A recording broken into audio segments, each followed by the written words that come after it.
Bonjour à toutes et à tous et bienvenue pour ce nouveau cycle de vidéos que je vous propose concernant les mathématiques.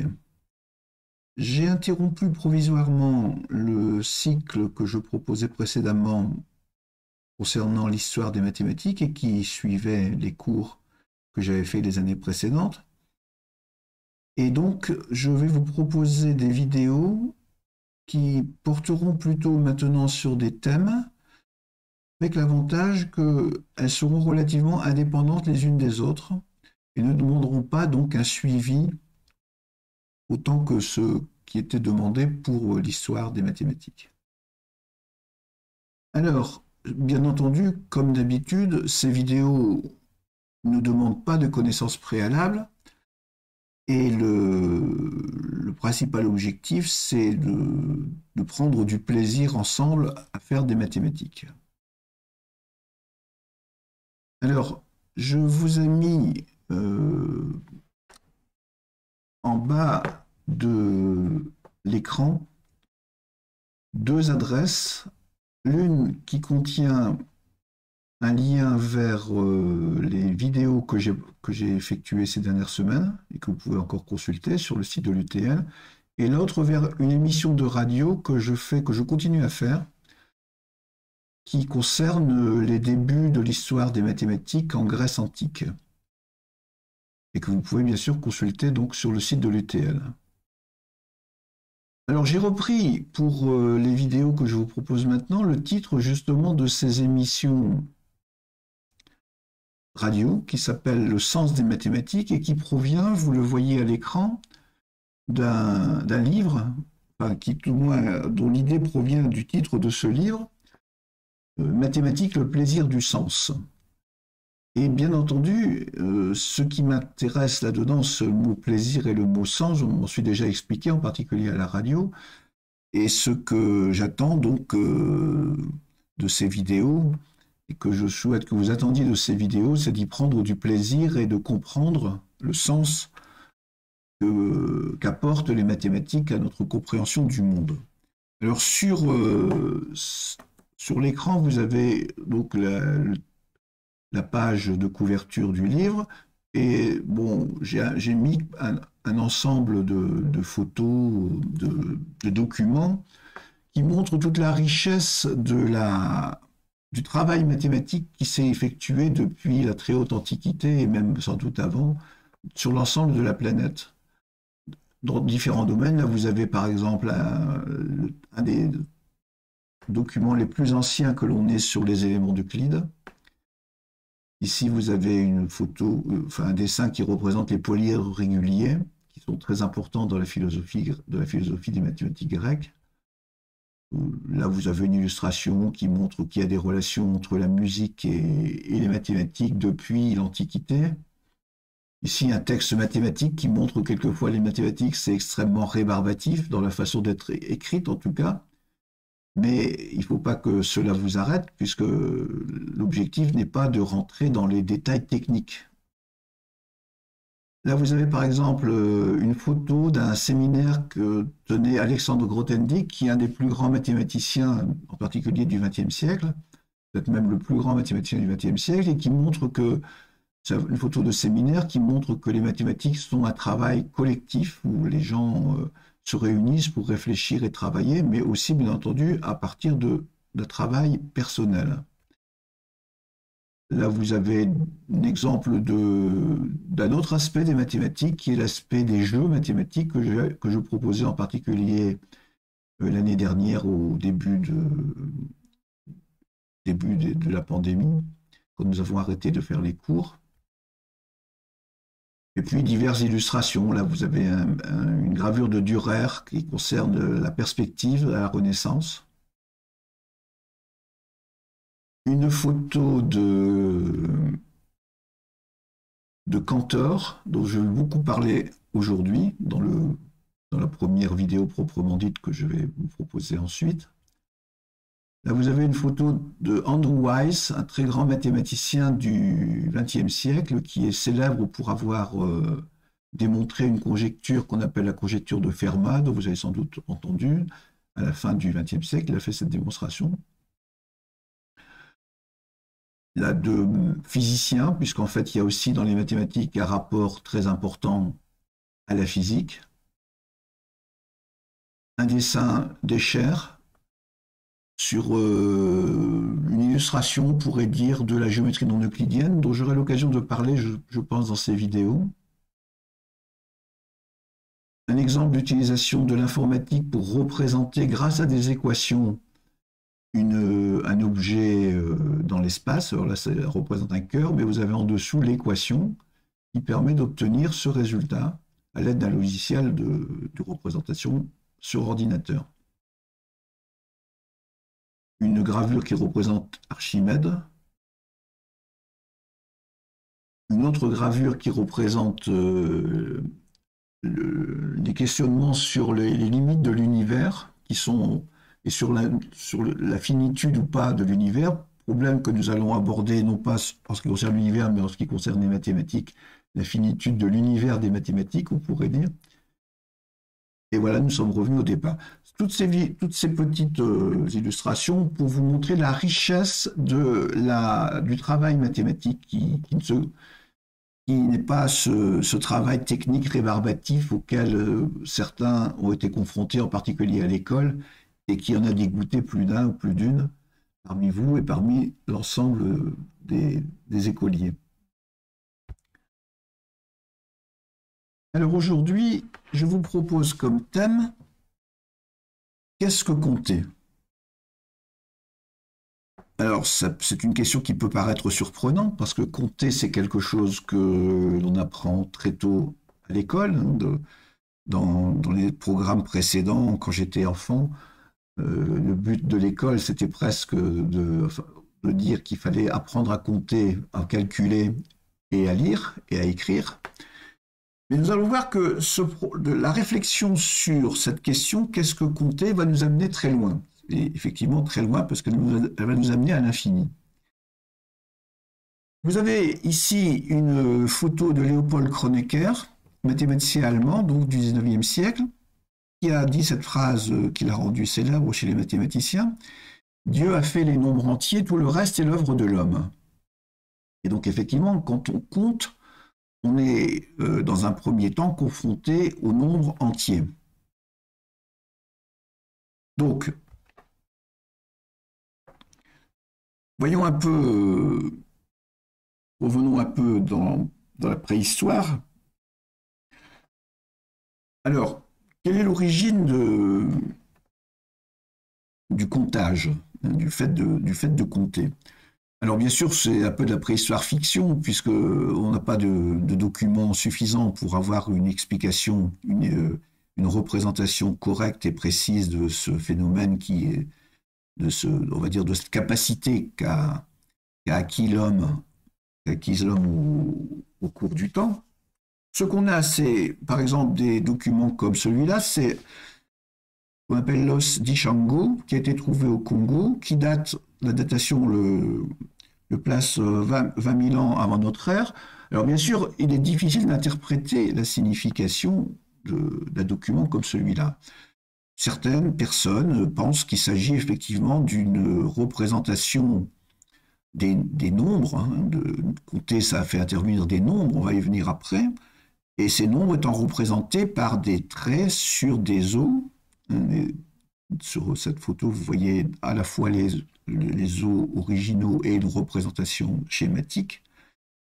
Et donc, on peut penser que, effectivement, l'acte de compter, le fait de compter a d'abord été quelque chose de ce type. On peut s'en apercevoir aussi en examinant, enfin, en voyant un peu comment fonctionnent les enfants dans ce type de problématique du comptage. Plus loin, plus tard dans le temps, sont apparus des systèmes de numération, alors, dont l'un des ancêtres est ce qu'on appelle les calculi. Ce sont des petites boules d'argile qui contiennent des objets, et sur la surface de ces objets, de ces boules, vous avez des indications qui semblent représenter le nombre d'éléments qu'il y avait à l'intérieur de la boule d'argile. Alors, c'est un ancêtre, c'est peut-être même, on pourrait dire, un système de numération ou un ancêtre des systèmes de numération. Alors, ça n'est pas ce qui va m'occuper aujourd'hui, parce que les systèmes de numération sont des représentations des nombres qui ont varié au cours du temps. Là, vous avez peut-être un des premiers exemples, mais après, il y a le système, par exemple, décimal qu'on connaît bien, le système qu'utilisaient les Romains, que vous connaissez sans doute aussi.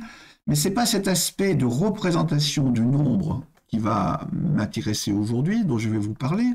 C'est surtout la nature même du nombre qui intervient dans l'acte de compter. Alors justement, la question qui se pose, c'est avant l'écriture. Enfin, c'est peut-être beaucoup dire avant l'écriture. Disons que on peut penser que le fait de compter, entre guillemets, la question de compter s'est posée peut-être avant même que l'écriture apparaisse. Certains historiens pensent que de toute façon, l'écriture et la numération, enfin la manière de représenter des nombres, sont apparues de manière parallèle. Donc, essayons d'imaginer ce que signifie compter, essayons de réfléchir à ce que signifie le fait de compter si on n'a pas de chiffres, si on n'a pas de nombres, on n'a pas d'éléments pour représenter les nombres. Alors, j'ai mis une photo qui peut paraître surprenante, c'est une photo de mouton. Et donc on peut imaginer que dans la préhistoire, même très ancienne, les gens ont été amenés à non pas compter leurs moutons dans un premier temps, mais peut-être à comparer leur cheptel avec un autre cheptel, le cheptel du voisin, pour savoir qui avait le plus de moutons. Et donc, si on n'a pas de système écrit, si on n'a pas de moyen d'écrire, même pas les bâtons qu'on a vus dans la première diapositive que je vous ai montrée, et si on n'a pas les bâtons de l'os d'Ishango, comment fait-on pour savoir si on a autant de moutons que le voisin, ou bien par exemple pour savoir si on a autant de moutons que la veille, si on n'en a pas perdu? Encore que là, ça posera plus de problèmes techniques. En tout cas, vous pouvez imaginer des tas de questions que l'on peut se poser de ce type-là. Et la réponse qu'on peut donner, c'est que, et je vais la détailler après sur un exemple plus schématique, c'est de dire qu'on va mettre, si j'ai deux troupeaux de moutons, on va mettre en correspondance ces deux troupeaux. Par exemple, je vais associer à ce mouton qui est là celui qui est ici. Donc à chaque mouton de la photo du haut, je vais associer un mouton de la photo du bas. Alors voyons ceci plus précisément sur un schéma. Donc revoici mes moutons. Donc ce que je disais, c'est que je vais associer, alors je vais essayer d'utiliser, et c'est un peu expérimental aujourd'hui, je vais essayer d'utiliser une tablette graphique pour vous dessiner en direct quelque chose. Donc je vais associer ce mouton, par exemple, à celui-là, celui-ci à celui qui est derrière, disons. Bon, vous voyez l'idée, hein, c'est pas facile à le faire avec cette tablette. Je n'ai pas tout à fait l'habitude. Mais donc, on va essayer d'associer à chaque mouton qui est ici, un mouton sur la photo du dessous. Qu'est-ce qui va se passer? Soit, lorsque j'aurai terminé l'association, ben, il ne restera plus de moutons ni d'un côté ni de l'autre à associer, et je pourrais dire que j'ai le même nombre de moutons dans les deux cas. Soit il en restera dans un des deux troupeaux, et je pourrais dire qu'un troupeau, un des deux troupeaux, a un plus grand nombre de moutons que l'autre. Vous voyez que je n'ai pas besoin de nombre pour faire cette comparaison. Alors, si je le fais ici sur des points rouges et bleus, si je veux savoir si j'ai autant de points rouges que de points bleus, ben je vais on va faire cette association. Je vais prendre, excusez-moi, il faut que je change ici voilà. Donc, je vais déplacer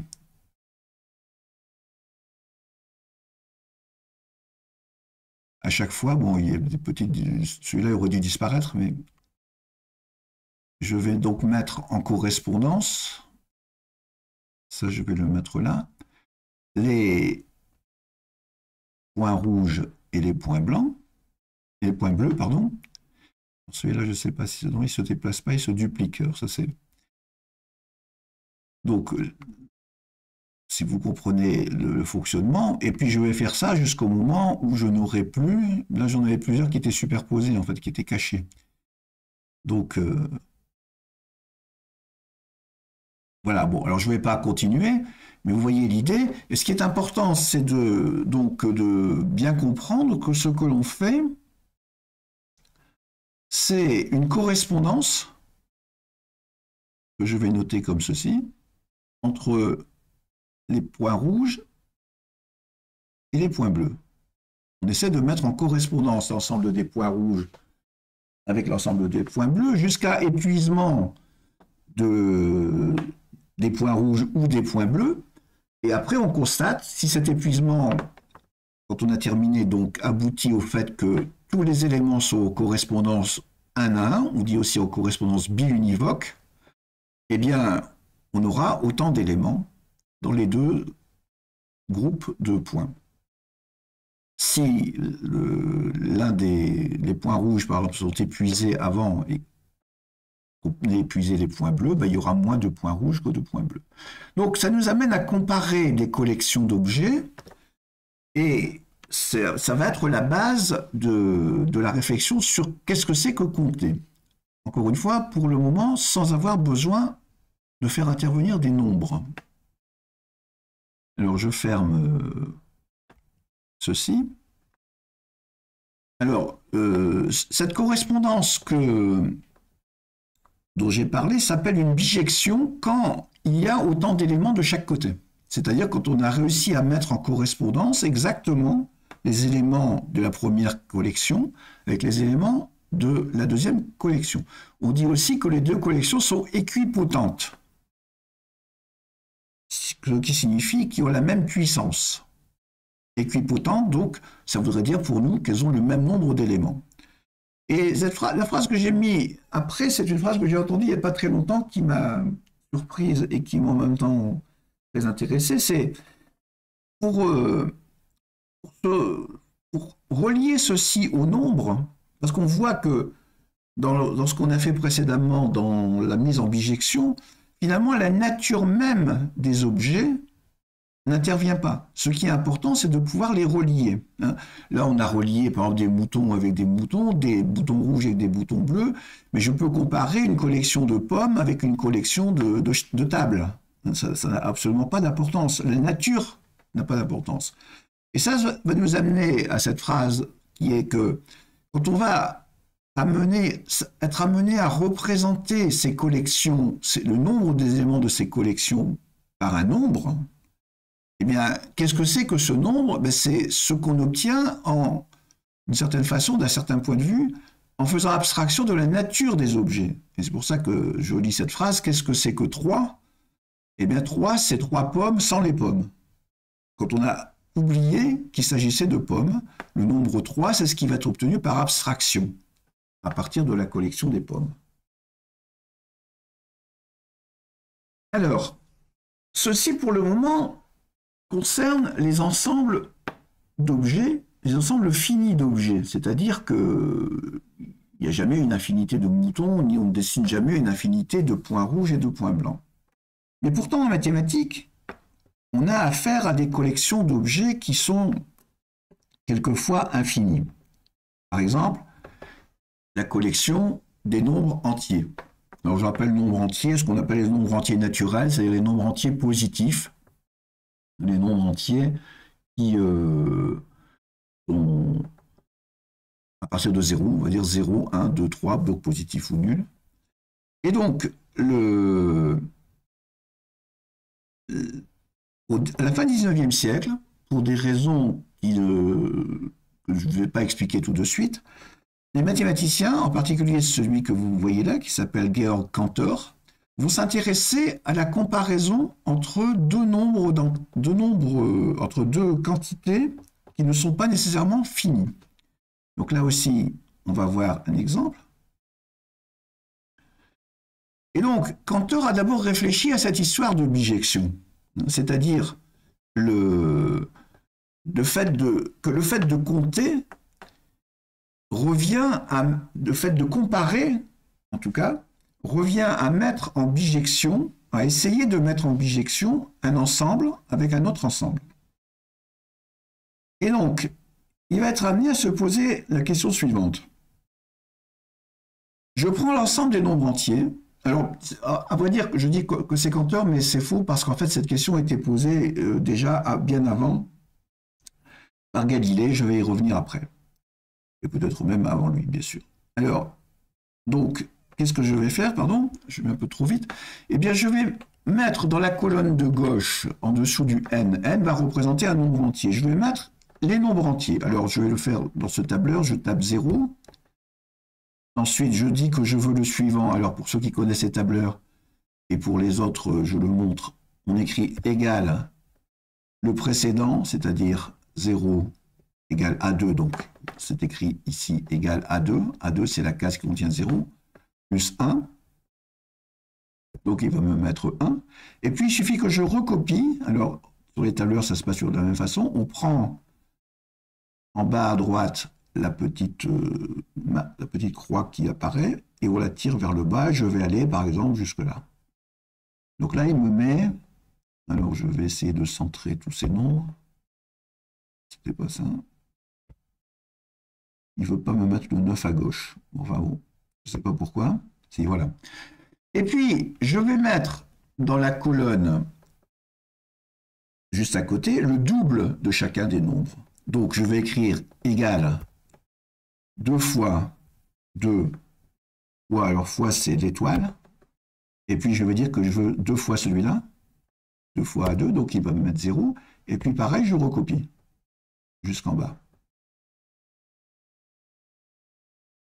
Et donc, vous voyez, vous avez les nombres, on l'a aussi pas très bien aligné, les nombres entre, voilà, je sais pas pourquoi il faut le faire 3 fois, les nombres entre 0 et 50. La première ligne, c'est le titre, ça n'a pas d'importance.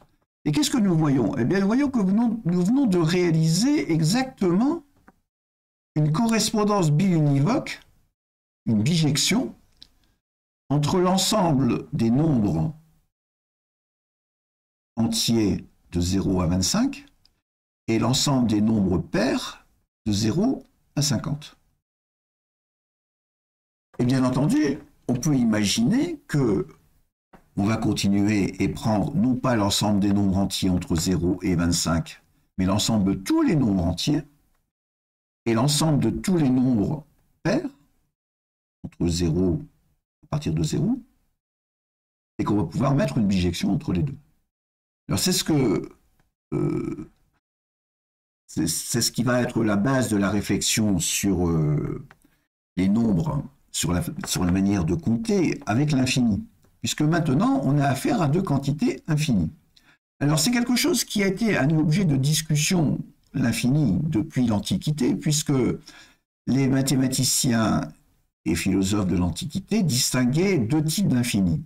L'infini potentiel, c'est-à-dire ce qui caractérise les collections auxquelles on peut toujours ajouter quelque chose, et ici c'est le cas, hein. Si je vais de 0 jusqu'à 25, ben je sais bien que j'ai quelque chose après 25, 26, etc. Et donc c'est un infini potentiel parce qu'il est défini par la possibilité d'ajouter toujours un élément. Même chose ici, si j'ai les nombres pairs, je peux continuer en ajoutant un élément à n'importe quel niveau de la collection, à n'importe quel moment où je fais les calculs. Alors ça, c'est l'infini potentiel, qui était le seul qui était considéré comme étant licite par les Grecs.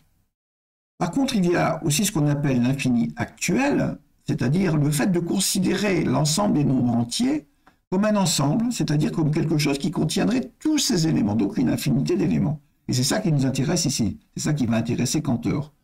Cantor va dire, finalement, si je considère l'ensemble des nombres entiers, l'ensemble donc actuel, l'infinité actuelle des nombres entiers, et l'infinité actuelle des nombres pairs, mais je peux faire une correspondance, je peux imaginer une correspondance biunivoque entre les deux. Et de la même façon que l'on a dit, tout à l'heure, que si j'ai deux ensembles finis et que je peux faire une bijection entre les deux, je dis dans ce cas que les ensembles ont le même nombre d'éléments, on dirait la même cardinalité, eh bien je vais dire ici que l'ensemble des nombres entiers et l'ensemble des nombres pairs a la même cardinalité, c'est-à-dire qu'il y a autant de nombres entiers que de nombres pairs. Alors, dit sous cette dernière forme, ça paraît très bizarre, c'est très surprenant, parce que on sait très bien que si on regarde l'ensemble des nombres pairs, il est contenu dans l'ensemble des nombres entiers. Et vous le voyez que l'ensemble des nombres pairs 0, 2, 4, 6, 0, 2, 4, 6, etc., est contenu dans l'ensemble des nombres entiers. Donc ça signifie que, a priori, on peut penser qu'il y en a moins. Mais justement, dans le cas où il y en a une infinité, ces deux ensembles, eh bien, on est amené à conclure qu'il y a autant de nombres pairs que de nombres entiers. Alors, ceci contredit en particulier une phrase qui a été attribuée à Aristote, mais on n'est pas sûr que ce soit le cas, qui disait que le tout est plus grand que la somme des parties. On pourrait résumer en disant que le tout est plus grand qu'une partie. Ce qui paraît évident et qui est vrai pour les nombres entiers, mais pour les ensembles finis, pardon. Mais en tout cas, et Galilée l'avait remarqué à son époque, au XVIIe siècle, ça n'est pas vrai pour les ensembles infinis, puisqu'on peut les mettre en correspondance biunivoque. Alors donc, on va voir que le problème est encore plus complexe que ça. Ce problème qui consiste à essayer de concevoir qu'il y a autant de nombres entiers que de nombres pairs, ce qui est déjà un peu problématique, va devenir encore plus problématique quand Cantor, alors là c'est effectivement lui, va comprendre qu'il y a autant de nombres entiers que de fractions. Alors ça paraît encore plus inconcevable, puisque les fractions, ce sont des quotients de nombres entiers. Par exemple, un demi, 2 tiers, 3 quarts. Alors on considère que les nombres entiers sont des fractions, justement aussi, parce que 2, c'est 2 sur 1, 7, c'est 7 sur 1. Je prends les fractions positives. Et donc, c'est difficile de concevoir qu'il y ait autant de nombres entiers que de fractions. Et pourtant, Cantor va montrer, à l'aide du tableau que je vais vous détailler après, va montrer qu'on peut mettre en bijection l'ensemble des nombres entiers avec l'ensemble des fractions. Pour cela, avant de vous montrer le principe, je vais faire une remarque. Qu'est-ce que ça veut dire en bijection avec les nombres entiers? Alors si je reviens sur le tableau de gauche, ça veut dire que je peux numéroter chaque nombre pair en partant de 0. Bon, en mathématiques, on fait souvent ça, quand on numérote, on part de 0. Mais on pourrait dire, même si on ne partait pas de 0, on peut dire que 0, c'est le premier nombre pair, 2, c'est le deuxième nombre pair, 4, c'est le troisième nombre pair, etc. Bon. Là, ça serait plutôt 0, c'est le zéroième nombre pair, 2, c'est le premier, mais c'est une question de décalage. Donc ça veut dire qu'un ensemble est en bijection avec l'ensemble des nombres entiers, donc essayer de dire que l'ensemble des nombres pairs est en bijection avec l'ensemble des nombres entiers, ça veut dire qu'on peut numéroter les éléments de cet ensemble. Je peux numéroter les nombres pairs en disant quel est le premier, le deuxième, le troisième, etc. Bon. Eh bien, on va voir qu'on peut numéroter les fractions. Donc là, vous avez un tableau dans lequel vous avez en haut des nombres entiers à partir de 0, à gauche aussi. Et en fait, à l'intersection d'une ligne et d'une colonne, vous avez la fraction, par exemple ici, 3/2, dont le numérateur, ce qui est en haut, 3, c'est ce qui est ici. Et le dénominateur, 2, c'est ce qui est là. Donc vous avez les fractions. Alors il n'y a pas ici de ligne avec 0, puisqu'on ne peut jamais mettre 0 au dénominateur d'une fraction. Donc vous avez ici une ligne qui ne sert à rien. Donc si j'écris ceci, vous voyez que j'ai les fractions 0 sur 1, 0 sur 2, 0 sur 3. Alors bien sûr, toutes ces fractions sont égales à 0. Quand on divise 0 par 1, une fraction c'est une division, quand on divise 0 par 1, on obtient 0, etc. Donc là, vous avez tous les nombres là qui sont égaux. On verra que ça pose un petit problème, mais on va s'en sortir quand même. Et là, vous avez les fractions qui ont comme numérateur 1, 1 demi, 1 sur 1, pardon, qui serait égal à 1, donc 1 demi, 1 tiers, 1 quart, etc.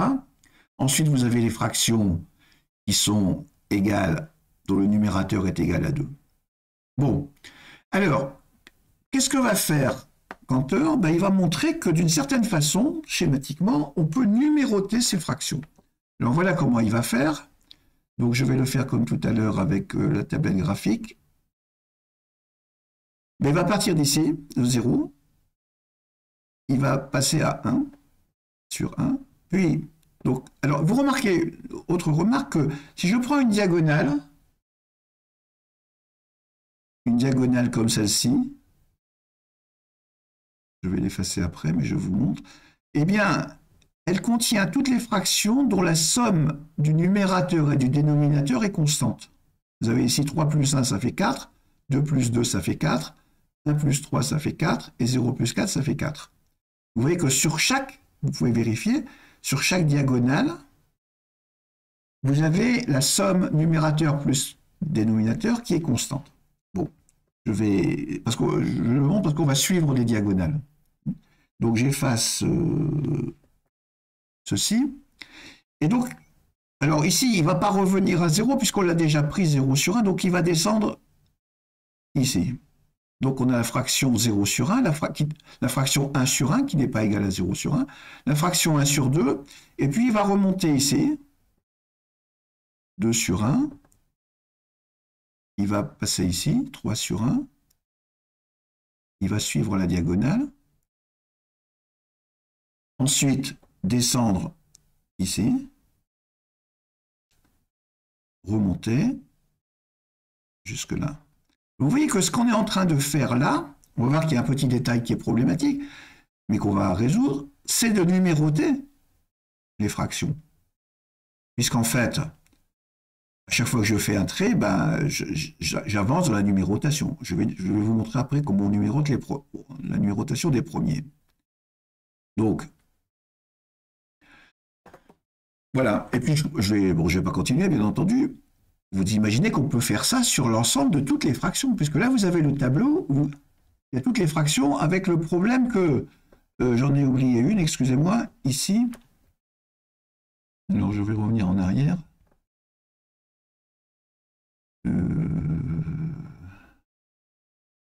Oui, non, je me suis trompé. Ici, il fallait que je passe ici. Bon, là, vous avez compris le principe, je suppose. Là, je descends et je remonte. Alors, donc, on a toutes les fractions. Simplement, on a un problème, c'est qu'il y en a plusieurs qui sont égales entre elles. Par exemple, si je prends 2 sur 2, ben, c'est la même chose que 1 sur 1. Bon. En tout cas, pour le moment, si je voulais les numéroter, c'est facile. Je vais appeler celle-ci 0. Donc, je vais la mettre en bijection. Alors, je vais changer de couleur. Je vais indiquer la bijection. Celle-ci, je vais l'appeler 0. Non, il n'a pas changé de couleur parce que je me suis trompé de zone. C'est ici, il faut que je mette en rouge. Donc, ici, je vais l'appeler 0. Parce que je vais mettre en bijection, ça sera 1. Ça sera 2. Ça ne veut pas dire que c'est égal. Alors là, c'est égal à 0 et 1, mais ici, par exemple, c'est plus égal à 2. C'est simplement une numérotation. Ça, c'est 3, 4, 5. Et donc, qu'est-ce que j'obtiens? J'obtiens une bijection entre l'ensemble de toutes ces fractions et l'ensemble des nombres entiers. Alors, ça ne marche pas tout à fait parce qu'il y a une répétition. On l'a vu. 1 sur 1 et 2 sur 2, ça va être la même chose. Donc, bah, qu'est-ce qu'on va faire? Tout simplement, on va supprimer les répétitions. Donc, j'efface à nouveau ce que j'avais fait. Et je vais faire attention à ne pas numéroter 2 fois le même élément. Donc, ici, je vais prendre 1 pour 1 sur 1. 1 demi, je vais l'appeler 2. 2 sur 1, ça fait 2, je vais l'appeler 3. 3 sur 1, ça va être 4. Alors, 2 sur 2, ben, je ne vais pas le compter, parce que c'est déjà pris. Ça va être 5, 6, 7, etc. Bon, il faut faire attention à chaque fois. Alors, bien sûr, une façon calculatoire d'écrire ça. Hein, je ne vais pas rentrer là-dedans, mais disons que pour le moment, vous avez compris l'idée. Eh bien, j'obtiens de cette manière une bijection entre les nombres qui sont en noir, donc les fractions, et les nombres qui sont en rouge. Donc, grande surprise, il y a autant de fractions que de nombres entiers. C'est-à-dire qu'il y a une bijection entre l'ensemble des fractions et l'ensemble des nombres entiers. Alors, à l'époque où Cantor, fin du 19e siècle, donc, va travailler là-dessus, il va rencontrer des difficultés de reconnaissance, on va dire. C'est-à-dire qu'il va être... beaucoup de gens vont contredire ce qu'il dit, ne vont pas accepter plutôt cette façon de concevoir des bijections entre ensembles infinis. Et l'un d'entre eux, en particulier Kronecker, dont j'ai parlé tout à l'heure, et qui était le professeur de Cantor, va rejeter cette théorie, qui est maintenant communément admise. Donc on a trouvé une bijection ici entre n, l'ensemble des nombres entiers, et q, je mets ici, pardon, ici n c'est l'ensemble des nombres entiers, q c'est l'ensemble des fractions. Donc on a trouvé une bijection entre n et q, ce qui est quand même extrêmement surprenant. Alors, passons à la suite. Donc, attendez, je vérifie que j'ai fait tout. Oui, donc je vais fermer ça.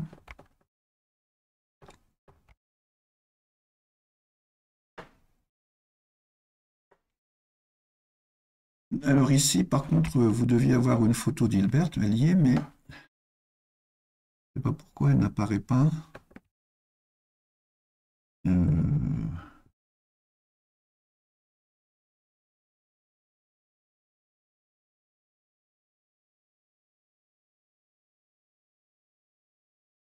Excusez-moi pour ce petit problème d'image. Bon, c'était la photo de David Hilbert qui n'apparaît pas à l'écran comme prévu.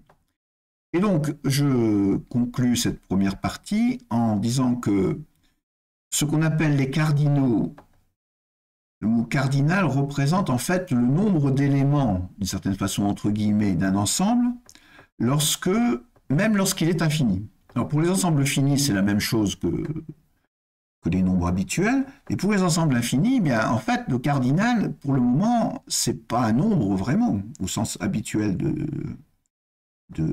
terme, c'est l'idée de mettre en correspondance les éléments qui sont en bijection, les ensembles qui sont en bijection, et d'appeler l'ensemble de tous ces ensembles qui sont en bijection un cardinal. Alors, le Kronecker refuse qu'on puisse travailler comme ceci sur des ensembles infinis. Alors, c'est ce qu'on appelle l'intuitionnisme de Kronecker. En fait, l'intuitionnisme est une doctrine mathématique qui va apparaître plus tard. Lui, il en est un peu l'ancêtre. Et en particulier, l'intuitionnisme de Kronecker se manifestait par le fait qu'on ne peut pas raisonner sur des ensembles infinis. Et Hilbert, donc, dont vous deviez avoir la photo, répond à Kronecker que lui, il trouve que ce qu'a fait Cantor, c'est vraiment merveilleux, et il dit « personne ne nous chassera du paradis que Cantor nous a créé ». Parce qu'en fait, effectivement, ce travail qu'a fait Cantor sur l'infini, il est extrêmement novateur, et même s'il pose des problèmes conceptuels, il va s'avérer être extrêmement fructueux dans la suite du développement des mathématiques. David Hilbert, c'était un des très grands mathématiciens de la fin du 19e siècle, à la charnière du 19e et du 20e siècle. Alors, mais ça n'est pas fini.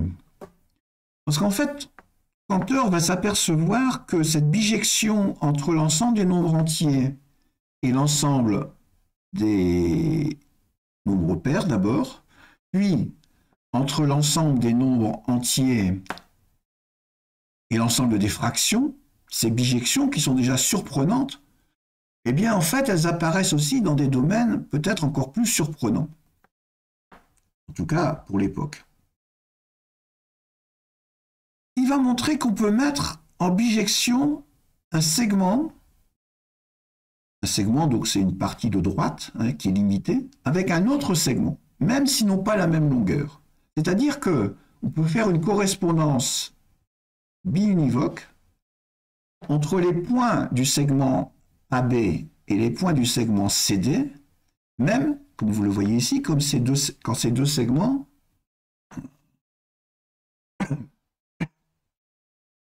ne sont pas, de même longueur. Alors voilà comment on fait. Tout d'abord, on suppose qu'ils ne sont pas de la même longueur et on les représente parallèles. Ça n'a pas d'importance parce que ce que l'on veut comparer, ce sont les éléments qui constituent ces deux segments comme si ces deux segments étaient des ensembles de points. On considère qu'AB c'est un ensemble de points, CD un ensemble de points, donc je peux les dessiner parallèles. Comme ils n'ont pas la même longueur, je peux dessiner les droites AC et BD qui se coupent en un point O. Et puis, je vais prendre un point M n'importe où, sur l'un des deux. Je pourrais le faire en le prenant d'abord sur AB, mais pour le moment, je le prends sur CD.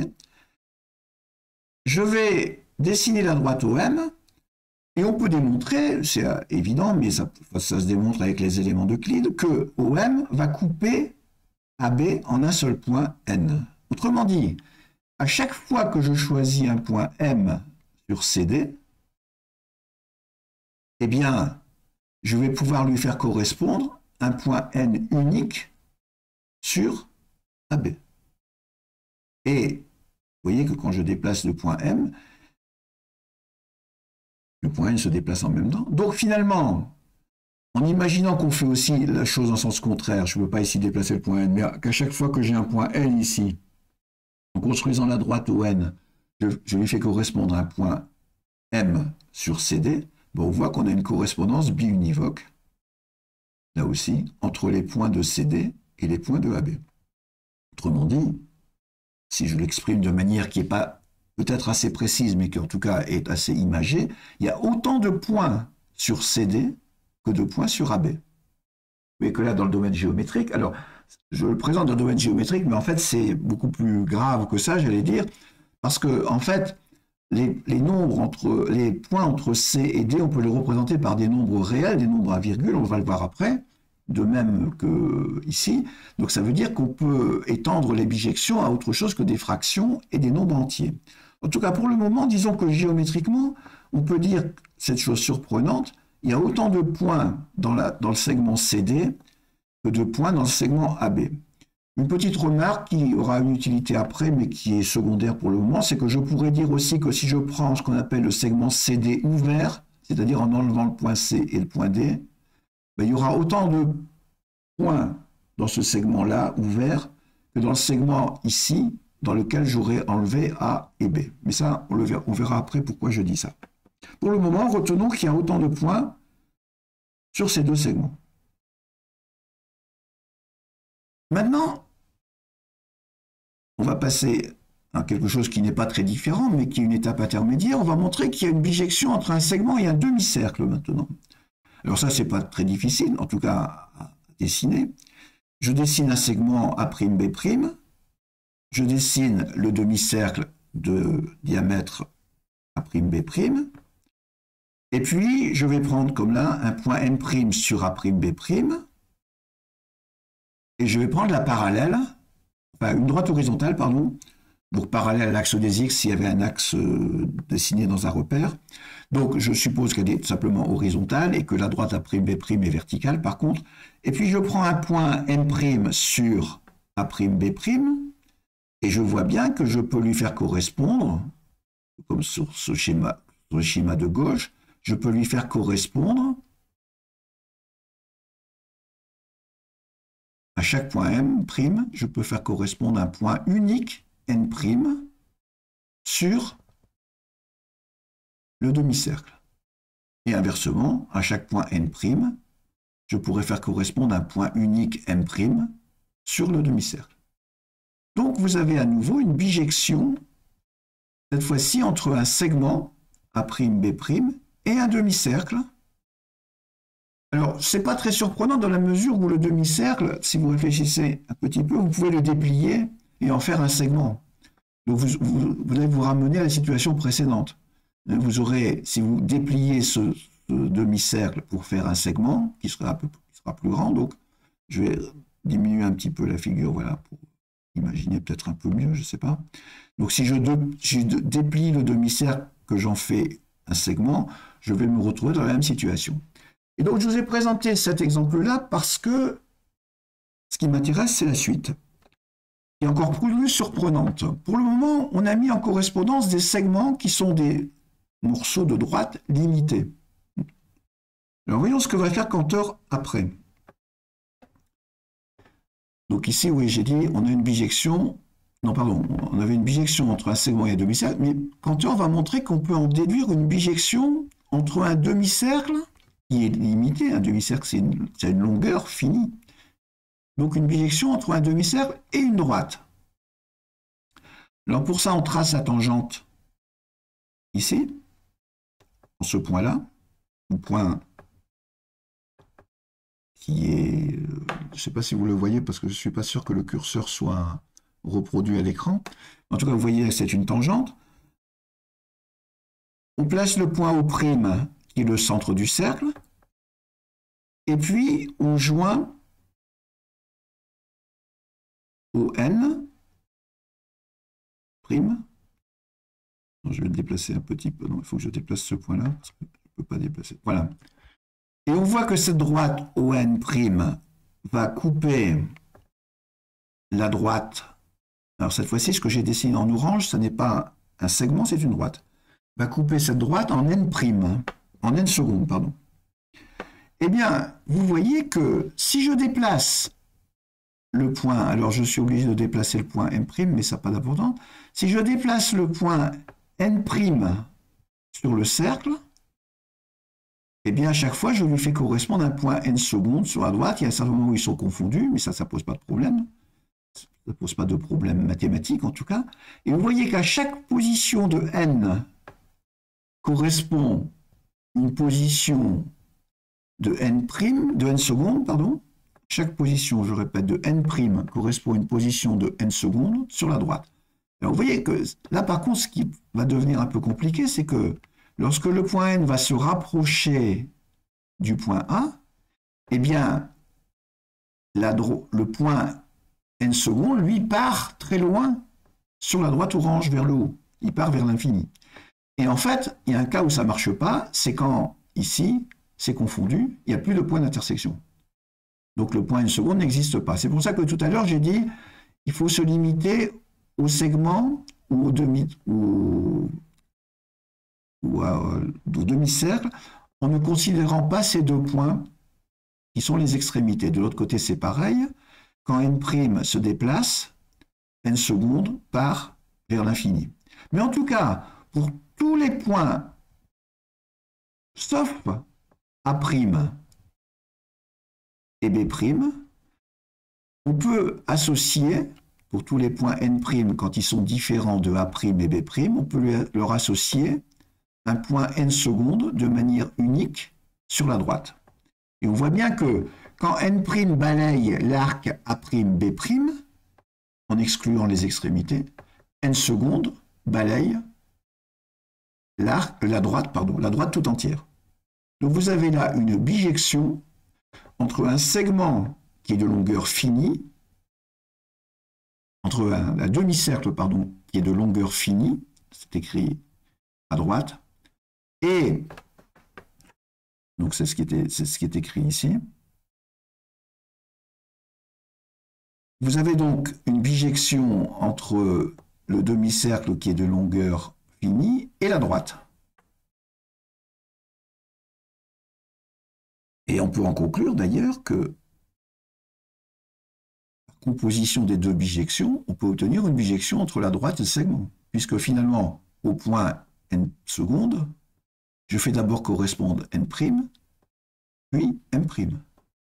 Comme dans les deux cas, j'ai une bijection, j'ai une bijection finalement qui résulte de la composition des deux et qui fait correspondre à N', à N secondes, pardon, à N secondes, je peux faire correspondre le point M'. Alors, j'essaie de l'écrire un peu mieux, mais j'y arrive pas parce que je ne suis pas droit. Voilà. Et cette bijection, cette correspondance est une bijection, correspondance biunivoque. Conclusion, encore plus surprenant finalement, et Cantor allait de surprise en surprise, parce que c'est quelque chose qui n'avait jamais été remarqué avant, ceci. Hein. Eh bien, il y a autant de points sur le segment A'B' que sur la droite, qui elle est infinie. Vous voyez qu'il y a quelque chose là de l'ordre de la comparaison entre deux ensembles infinis, mais qui nous apparaissent, en tout cas intuitivement, de différents types. Ce sont les mêmes infinis. Il y a autant de points sur ces deux éléments, le segment et la droite. Alors,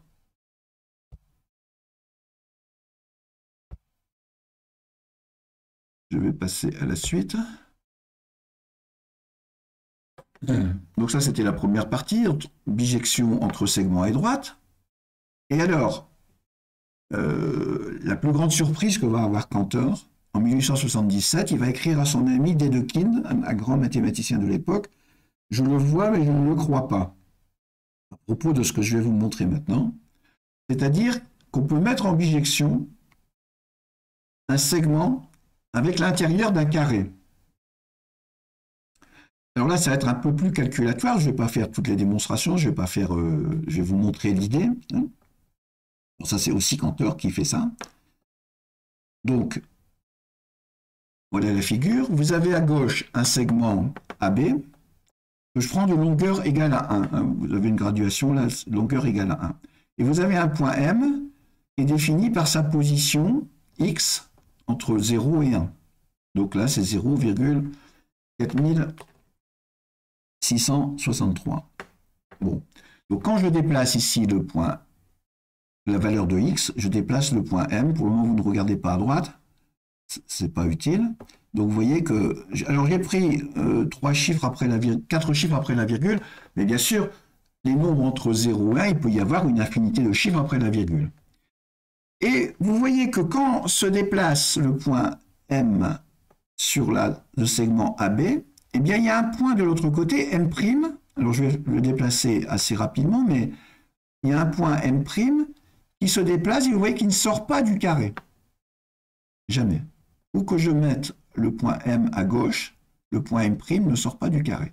Et Cantor va démontrer que à chaque point M, je peux associer, alors vous voyez que ici, par exemple, l'abscisse du point M, c'est 0,3851.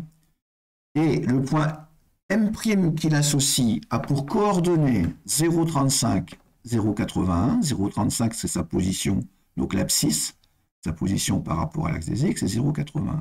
Je vais vous montrer après, mais peut-être certains l'ont déjà vu, comment c'est fait, pourquoi ces nombres-là sont choisis. Et donc, on associe à tout point M du segment AB, de manière biunivoque, il va le démontrer, un point du carré, qui est aussi de côté 1, c'est un carré de côté 1, au UVW. Alors, pour ceux qui aiment les formules, voilà comment ça se fait. Donc, j'ai un nombre X que j'ai écrit sous forme d'un développement décimal. Alors, ceux qui n'ont pas l'habitude de manier ces expressions, ne vous inquiétez pas, je vais l'expliquer de manière un peu plus concrète. Donc, pour ceux qui, par contre, sont capables de lire ces expressions, j'ai donné la formule qui, à chaque nombre X, associe un point, puisqu'ici, vous avez deux coordonnées, il y a une virgule entre les deux. Alors, je vais vous le montrer avec le stylo, ici. Ici, vous avez une virgule, donc ici, c'est un point, il y a deux coordonnées. Et donc, ces deux coordonnées sont obtenues à partir de la valeur de X. Alors, comment il fait? Il prend, pour l'abscisse ici, le premier chiffre après la virgule et le troisième chiffre après la virgule. Vous voyez, ça fait 0,35 pour ce nombre-là. Et pour le nombre qu'il a choisi. Et puis ensuite, pour l'ordonnée, il prend le deuxième chiffre après la virgule et le quatrième chiffre après la virgule. Mais il faut raisonner, non pas, comme je l'ai fait moi ici, avec des nombres qui ont 4 chiffres après la virgule, mais des nombres qui ont entre 0 et 1, pour le nombre qui correspond au segment AB, donc des nombres qui ont une infinité de chiffres après la virgule, puisqu'on peut considérer n'importe quel nombre entre 0 et 1 sur AB. Et bien dans ce cas-là, c'est facile, on généralise, on prend pour l'abscisse les décimales impaires, le nombre qui est formé avec les décimales impaires, et pour l'ordonnée, le nombre qui est formé avec les décimales paires. Vous pouvez vérifier si je change le nombre, ça va marcher encore. Je vais prendre... Avec le point, si vous regardez à droite, il se déplace de manière bizarre, hein, parce que c'est effectivement... Donc si je prends par exemple 0,4024, qui correspond à ce qui est ici, alors... c'est la position qui est ici, 0,4024. Et bien vous voyez qu'ici, j'ai 0,42, c'est-à-dire la première décimale et la troisième, et là j'ai la deuxième et la quatrième. Eh bien, on montre assez facilement, en tout cas même intuitivement, si on réfléchit qu'à chaque fois qu'on a un point ici, à gauche, sur AB, eh bien on aura un point dans le carré, et qu'à chaque fois qu'on a un point dans le carré, en les recombinant entre eux, c'est-à-dire en remettant la première, la deuxième, troisième et quatrième décimale, on formera un nombre qui se retrouvera ici sur le segment AB. Donc on a une correspondance biunivoque entre un segment et un carré. Autrement dit, il y a autant de points sur le carré que sur le segment. Alors, vous voyez, vous imaginez quand même que c'est extrêmement surprenant. Alors, on peut faire bien sûr, alors je l'ai fait aussi en sens inverse, hein, c'est-à-dire que si je déplace le point N ici, mais je l'ai déjà dit, mais je vous le montre. Ah. Je change ici. Si je déplace ici le point N, vous voyez que le point correspondant en orange, cette fois-ci, se déplace. Et si vous regardez, vous voyez bien qu'il est constitué. Ici, le point N a pour coordonnées 0,70 et 0,35. Et là, ça donne 7,305 comme décimale pour le point qui est à gauche. Donc, extrêmement surprenant.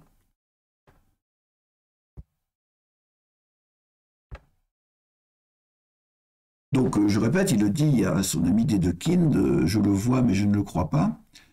Et il y a quelque chose qui est aussi très surprenant, c'est la remise en question de la notion de dimension, puisque en fait, vous voyez bien que on met en correspondance biunivoque, c'est-à-dire qu'on fait se correspondre point par point un segment qui est un ensemble de dimension 1, avec une droite, avec un carré, pardon, qui est un ensemble de dimension 2, puisqu'il s'agit de la surface du carré.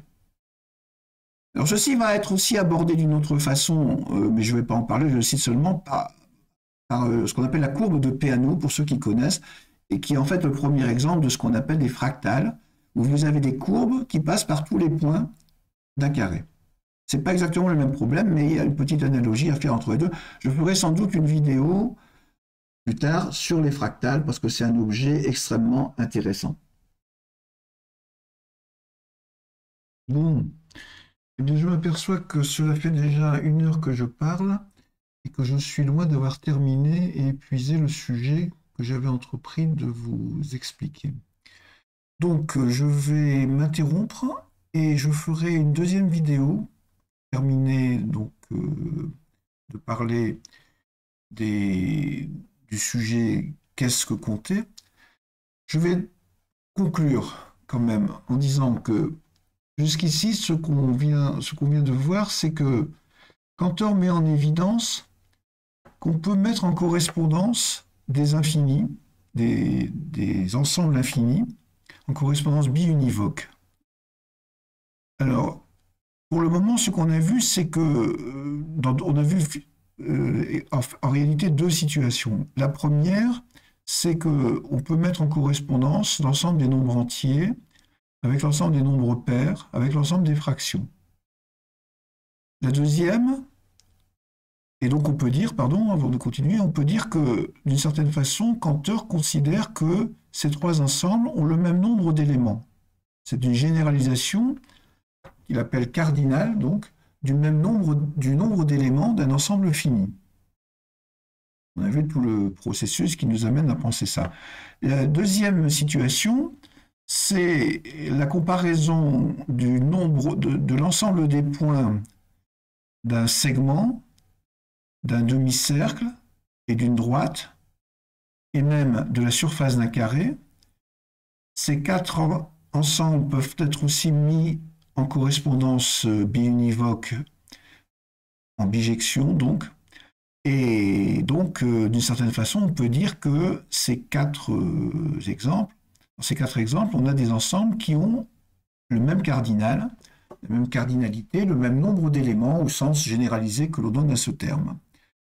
Donc la prochaine fois, pour terminer, je ferai une deuxième partie qui expliquera les difficultés que va rencontrer Cantor pour comparer ces deux situations. Et on verra que ça va amener à un questionnement encore plus profond sur la nature de l'infini, la nature de ces ensembles infinis. Si vous avez des questions, n'hésitez pas à me contacter, je serai très heureux d'éclaircir des points qui vous ont paru confus, imprécis ou même quelquefois incorrects. Si vous avez des questions, donc n'hésitez pas à me les poser. Je ne mets pas mon adresse mail sur le site, sur la vidéo, puisque cette vidéo peut être lue a priori par d'autres personnes que l'UTL, que les gens de l'UTL. Par contre, vous avez reçu, en début d'année, j'ai envoyé des mails systématiquement à tous les adhérents qui s'étaient inscrits au cours de maths et aussi au cours d'informatique. Donc vous avez mon adresse mail. N'hésitez pas à me contacter et à me proposer vos idées d'ailleurs et vos réflexions sur tout ce qu'on vient de dire. Je vous remercie de votre attention et j'espère vous retrouver donc pour cette prochaine vidéo que j'annoncerai sur le site. Je n'ai pas encore prévu de date, il faut que je voie avec l'ensemble de l'organisation de l'UTL. À bientôt donc.